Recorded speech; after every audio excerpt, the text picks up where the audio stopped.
Assalamualaikum warahmatullahi wabarakatuh. Alhamdulillah, wassalatu wassalamu ala rasulillah wa ala alihi wa sahbihi wa man walah, amma ba'du. Sahabat yang dimuliakan Allah subhanahu wa ta'ala, mudah-mudahan senantiasa kita diberikan kesehatan oleh Allah, sehat jasmani, sehat rohani, segala urusan kita diberikan kelancaran, dan semoga apa yang menjadi kesusahan bagi kita dihilangkan. Kembali lagi saya akan mereaksi beberapa kesimpulan dari mantan Salafi Wahabi, atau yang dikenal oleh Ustadz tersebut adalah kelompok ekstrim.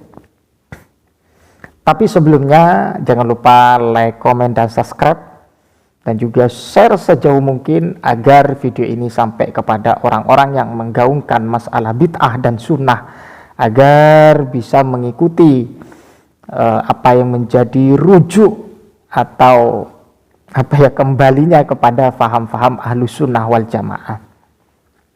Jadi sebelum saya mereaksi, perlu diperhatikan bahwa orang ini atau ustadz ini mengapa kok bisa pindah atau berubah dari faham yang paling sunnah katanya, atau paling Islam karena mengikuti baginda Nabi. Ternyata ustadz ini mengetahui atau mengambil ibrah atau istifadah dari apa yang disampaikan Gus Baha. Karena Gus Baha itu seringkali memberikan counter tentang masalah dalil secara definitif, ataupun dalil dari sisi Al-Quran dan hadis, dan kemudian dikontekstualkan menjadi fikih sesuai dengan arahan para ulama. Itu yang menjadi sumber utama atau pintu bagi ustadz ini, yang awalnya mempunyai faham ekstrim yang sok sunnah atau paling Islam yang mengikuti baginda Nabi, dan sekarang pindah kepada aswaja sesuai dengan apa yang ditangkap oleh ustadz ini, yang dijelaskan oleh beliau Ki Haji Bahauddin Nur Salim atau Gus Baha. Kita simak dulu ya. Kata Gus Baha, orang alim itu kadang orang yang nggak percaya diri.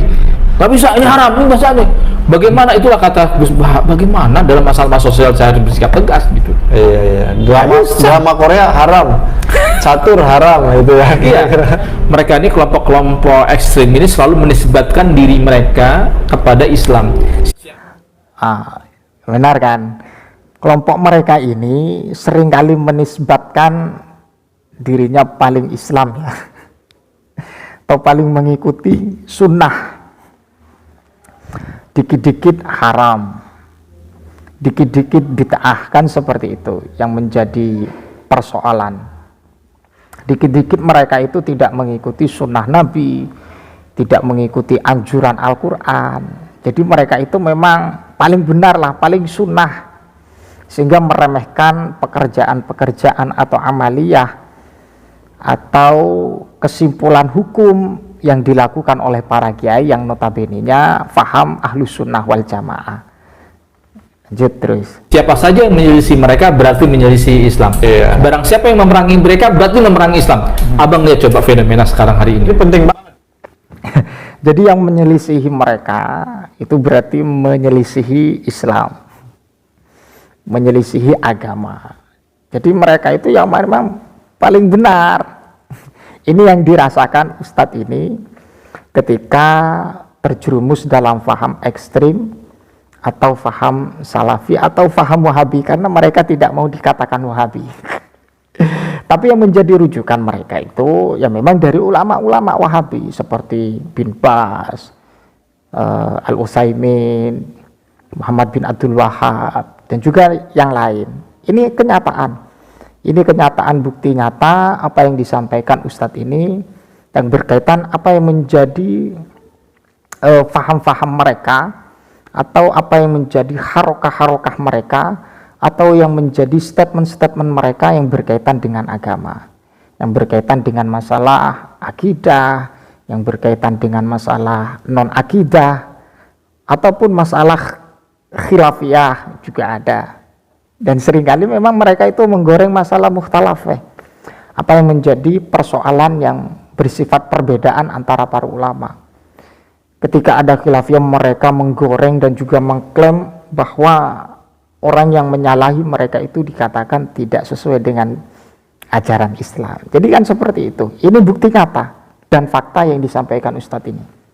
Dong para mantan itu dikenalkan tentang ilmu tasawuf. Ya, wajib. Jadi kita ini butuh sarah dan takik ulama. Ya. Disitulah kata Gus Baha dalam ceramahnya, hampir saja Imam Ahmad tergelincir kepada paham Harurah karena menganggap bahwa dosa besar itu adalah kafir, bahwa biang daripada ekstremisme, radikalisme, terorisme itu adalah literasi beragama. Dan sekarang pintu masuknya belajar itu dari Gus Baha itu ya. Nah, Gus Baha ini luar biasa ya, menguasai usul fikih, bisa mensinkronkan antara fikih dalil dengan fikih realitas. Nah, itu kan. Jadi memang termotivasi apa yang disampaikan oleh Gus Baha. Karena menjelaskan fikih dalil dan juga fikih realitas. Jadi mungkin masuk akal ya.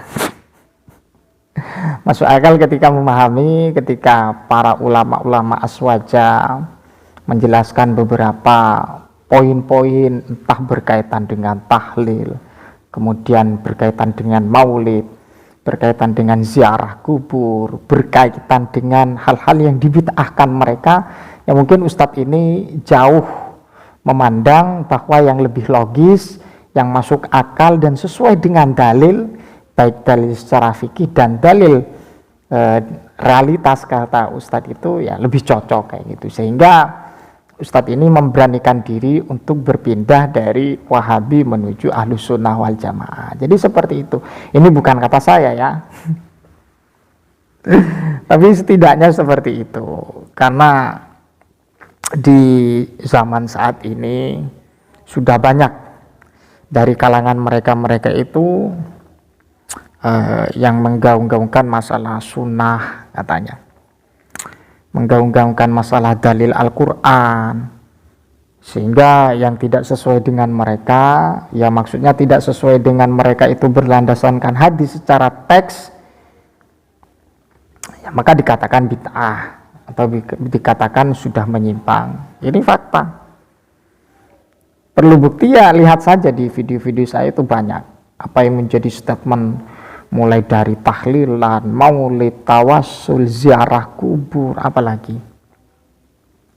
Pokoknya banyaklah. Seperti azan, dan kemudian masalah kunut juga dipersoalkan.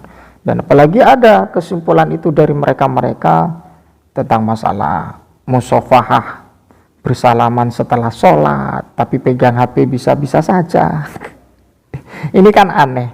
Ya karena mereka berstatement bahwa yang namanya bid'ah hasanah itu, katanya yang disebut bid'ah hasanah itu bukan ranahnya kepada ritual ibadah, bukan, tapi kepada sarana seperti mikrofon, HP itu kan bid'ah hasanah, bukan ibadah. Jadi seperti itu ya. Yang dikatakan bid'ah itu nanti kepada ibadah, kalau bukan ibadah atau ritual itu bukan bid'ah, katanya, kata mereka. Wallahu a'lam bishawab, mudah-mudahan bermanfaat. Assalamualaikum warahmatullahi wabarakatuh.